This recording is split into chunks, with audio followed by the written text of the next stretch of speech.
who traces her bloodline back 1,000 years to the last weak ruler of the old empire.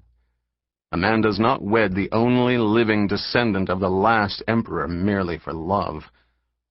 To ferret out human traitors and clandestine saboteurs, Iblis Ginjo has established his jihad police, the Jipol. Think of those thousands who have been arrested in recent years. Can they all be traitors working for the machines, as Jipol claims? Is it not convenient that so many of them are the Grand Patriarch's political enemies? I do not criticize the military commanders, the brave soldiers, or even the mercenaries, for all of them are fighting the jihad to the best of their abilities. Humans from every free planet have set out to destroy machine outposts and to block robot depredations. But how can we ever hope to achieve victory? The machines can always build more fighters, and they keep coming back. We are exhausted from this endless warfare. What hope do we have for peace?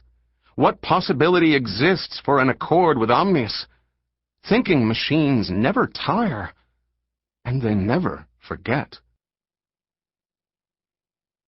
177 BG, before Guild. Jihad Year 25. The weakness of thinking machines is that they actually believe all the information they receive, and react accordingly. Vorian Atreides, 4th debriefing interview with League Armada. Leading a group of 5 ballistas in orbit over the canyon-scarred planet, Primero Vorian Atreides studied the robotic enemy forces aligned against him. Sleek and silver, like predatory fish, their efficient, functional design gave them the unintentional grace of sharp knives. Omnius's combat monstrosities outnumbered the human ships 10 to 1, but because the Jihad battleships were equipped with overlapping layers of Holtzman shields, the enemy fleet could bombard the human vessels without inflicting any damage, and without advancing toward the surface of For Anbus. Although the human defenders did not have the necessary firepower to crush the machine forces or even repel them, the Jihadis would continue to fight anyway. It was a standoff. Humans and machines facing each other above the planet. Omnius and his forces had secured many victories in the past 7 years, conquering small backwater colonies and establishing outposts from which they launched relentless waves of attack. But now the army of the Jihad had sworn to defend this unallied planet against the thinking machines at all costs, whether or not the native population wanted it. Down on the planet's surface, his fellow Primera, Xavier Harkonnen, was attempting yet another diplomatic foray with Zen Shiite elders, the leaders of a primitive Buddha-Islamic sect. Vor doubted his friend would make much progress. Xavier was too inflexible to be a good negotiator. His sense of duty and strict adherence to the objectives of the mission were always paramount in his mind. Besides that, Xavier was biased against these people, and they undoubtedly realized it. The thinking machines wanted For Anbus. The army of the Jihad had to stop them. If the Zen Shiites wished to isolate themselves from the galactic conflict and not cooperate with the brave soldiers fighting to keep the human race free, then they were worthless. One time Vor had jokingly compared Xavier to a machine, since he saw things in black and white terms, and the other man had scowled icily in response. According to reports from the surface, the Zen Shiite religious leaders had shown themselves to be just as stubborn as Primero Harkonnen. Both sides had dug in their heels. Vor did not question his friend's command style, though it was quite different from his own. Having grown up among the thinking machines and trained as a trustee for them, Vor now embraced humanness in all of its facets, and was giddy with newfound freedom. He felt liberated when he played sports and gambled, or socialized and joked with other officers. It was so different from the way Agamemnon had taught him. Out here in orbit, Vor knew the robot battleships would never retreat unless they were convinced, statistically, that they could not possibly win. In recent weeks, he had been working on a complicated scheme to cause the Omnius fleet to break down, but wasn't ready to implement it yet. Soon, though. This orbital stalemate was completely unlike the wargames Vor enjoyed playing with the jihadi crewmen on patrol, or the amusing challenges he and the robot Sarat had set for each other years ago, during long voyages between stars. This tedious impasse offered little opportunity for fun. He had been noticing patterns. Soon the robotic fleet would cruise toward them like a cluster of piranhas in a retrograde orbit. Standing proud in his crisp, dark green military uniform flashed with crimson, the Jihad colors symbolizing life and spilled blood, Vor would give orders directing all the battleships in his sentry fleet to activate Holtzman shields and monitor them for overheating. The robot warships, bristling with weapons, were woefully predictable, and his men often placed bets on exactly how many shots the enemy would fire. He watched his forces shift as he had commanded them to do. Xavier's adopted brother, Virgil Tantor, captained the Vanguard ballista and moved it into position. Virgil had served the army of the Jihad for the past 17 years, always watched closely by Xavier. Nothing had changed here in over a week, and the fighters were growing impatient, passing the enemy repeatedly, but unable to do anything more than puff up their chests and display combat plumage like exotic birds. "You'd think the machines would learn by now," Virgil grumbled over the comm line. "Do they keep hoping that we'll slip up?" "They're just testing us, Virgil." Vor avoided the formality of ranks and the chain of command because it reminded him too much of machine rigidity. Earlier in the day, when the paths of the two fleets briefly intersected, the robot warships had launched a volley of explosive projectiles that hammered at the impregnable Holtzman shields. Vor had not flinched as he watched the fruitless explosions. For a few moments, the opposing ships had mingled head-on in a crowded, chaotic flurry, then moved past each other. "All right, give me a total," he called. 28 shots, Primero," reported one of the bridge officers. Vor had nodded. Always between 20 and 30 incoming shells, but his own guess had been 22. He and the officers of his other ships had transmitted congratulations and good-natured laments about missing by only 1 or 2 shots, and had made arrangements to collect on the bets they made. Duty hours would be shifted among the losers and winners, luxury rations transferred back and forth among the ships. The same thing had happened almost 30 times already. But now, as the two battle groups predictably approached one another, Vor had a surprise up his sleeve. The Jihad fleet remained in perfect formation, as disciplined as machines. "Here we go again." Vor turned to his bridge crew. "Prepare for encounter. Increase shields to full power. You know what to do. We've had enough practice at this." A skin-tingling humming noise vibrated through the deck, layers of shimmering protective force powered by huge generators tied to the engines. The individual commanders would watch carefully for overheating in the shields, the system's fatal flaw, which, so far at least, the machines did not suspect. He watched the Vanguard ballista cruise ahead along the orbital path. "Virgil, are you ready?" "I have been for days, sir. Let's get on with it." Vor checked with his demolitions and tactical specialists, led by one of the Gnaz mercenaries, Narrator. "Mr. Narrator, I presume that you deployed all of our mousetraps?" The signal came back. "Everyone in perfect position, Primero. I sent each of our ships the precise coordinates so that we can avoid them ourselves. The question is, will the machines notice?" "I'll keep them busy, Vor," Virgil said. The machine warships loomed closer, approaching the intercept point.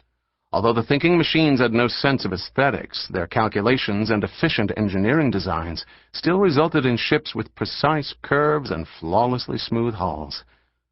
Vor smiled. "Go."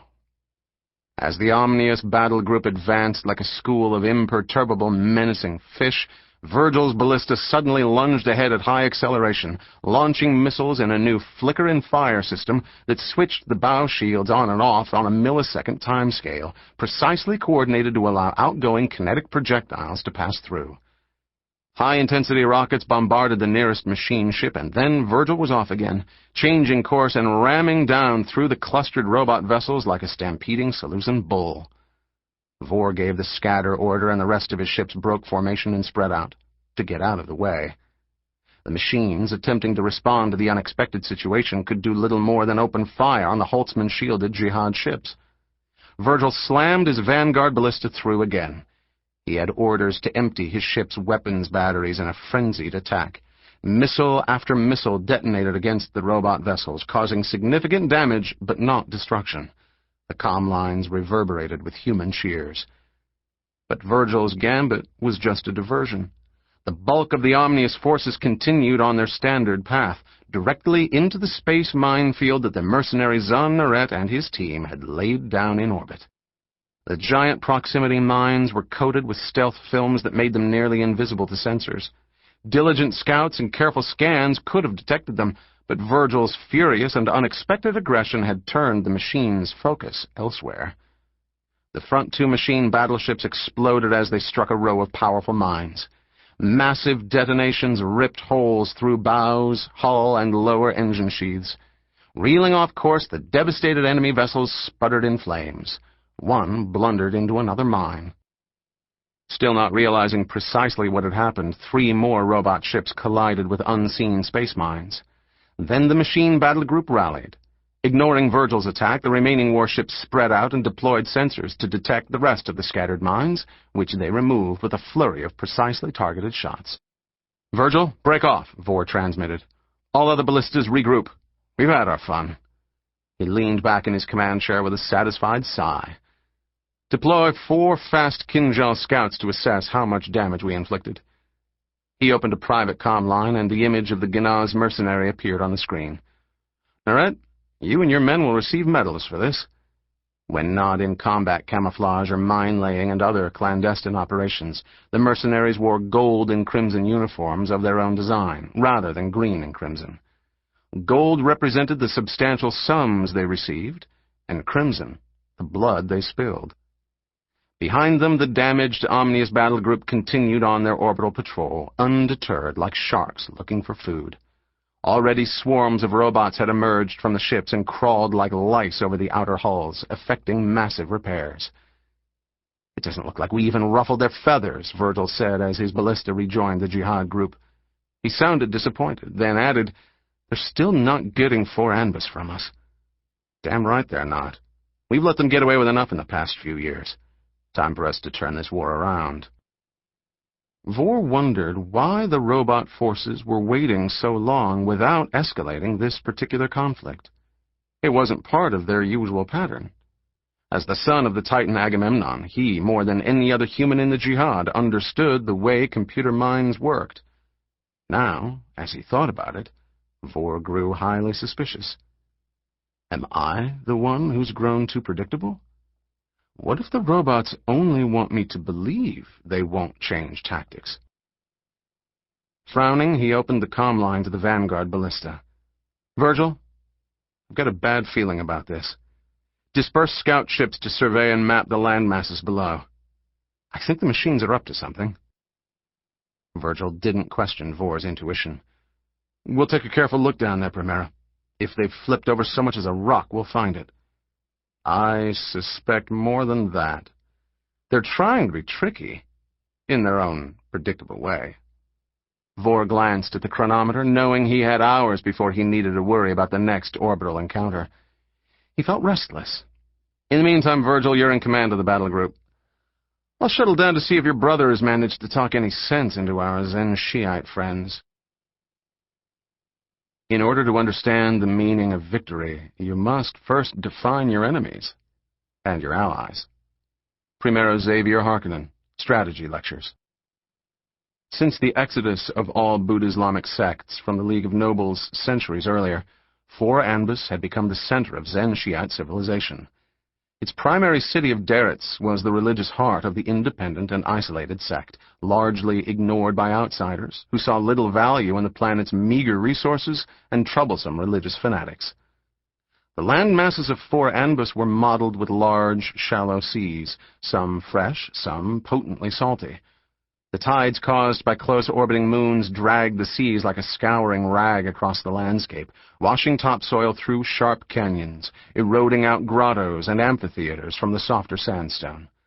In the shelter of the deep overhangs, the Zen Shiites had built cities.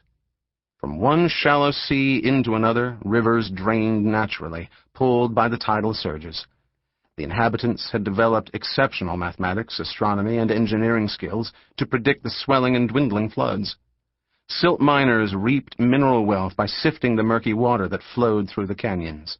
The downstream lowlands offered fertile soil as long as agricultural workers planted and harvested at appropriate times. In Deretz, the Zen Shiites had built an immense dam across a narrow bottleneck in the Red Rock Canyons, a defiant gesture to show that their faith and ingenuity were enough to hold back even the powerful flow